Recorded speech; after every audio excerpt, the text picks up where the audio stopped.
The problem the church has is unique because it claims that it is a fulfillment of the Jewish Bible. As it turns out, the core Christian claims are opposed by the Hebrew Bible.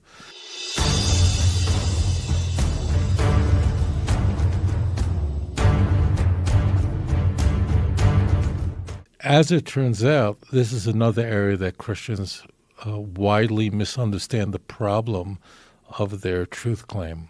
The one thing that's not wrong with the church is the distance of time between when the putative events occurred and when the Christian Bible was written. That's what's completely irrelevant.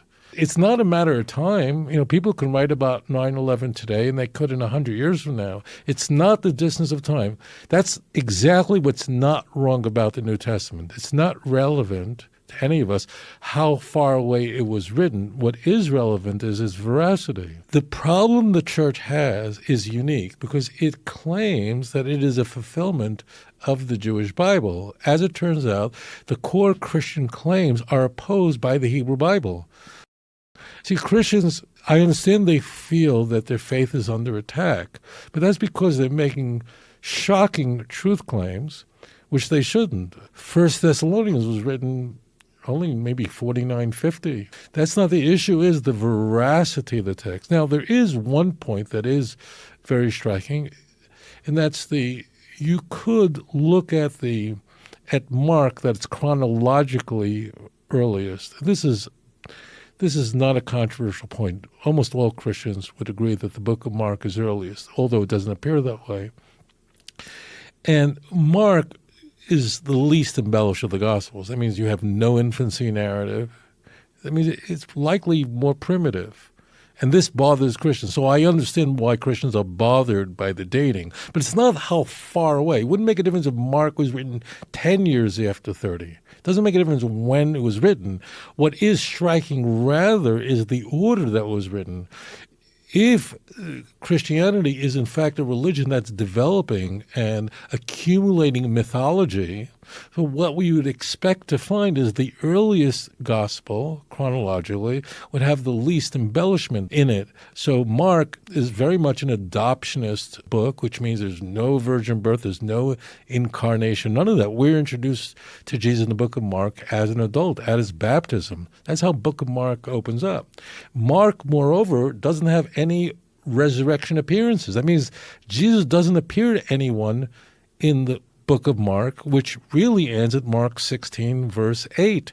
The women are told that Jesus rose from the dead, and they said nothing to anyone, and the book ends.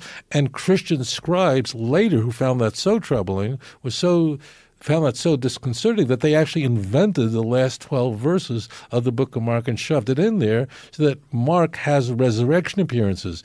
So it is not the age of the book or the distance of time from when the putative event occurred to when it's written down. That's not important. What is an ancillary element of this that is very striking is that we can predict that the book of Mark will be least embellished, meaning no virgin birth, none of that stuff, and no resurrection appearances. Because of the way the ordering of the New Testament is set out, that Matthew appears first, I could say with confidence that there's probably not a person on this planet that read the book of Mark that has not yet read the book of Matthew.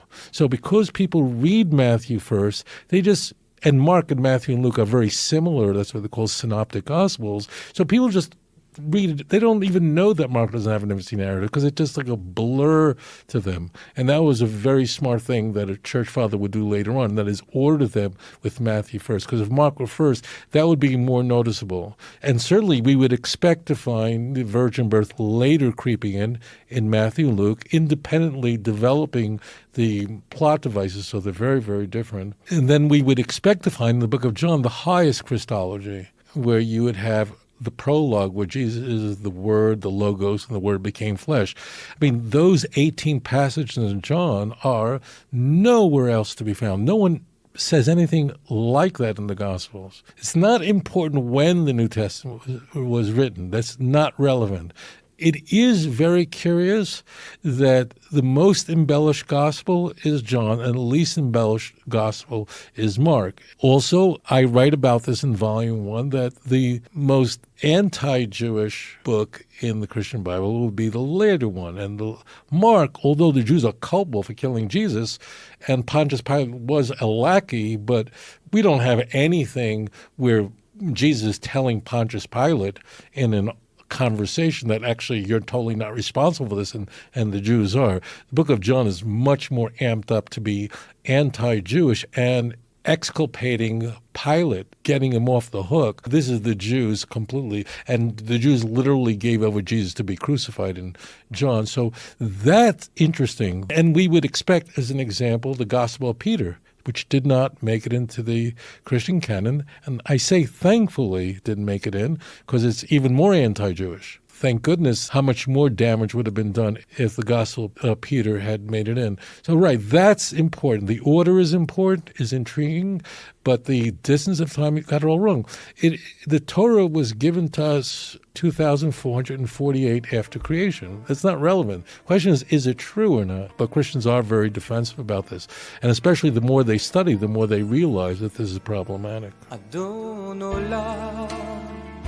אשר מלך בטרם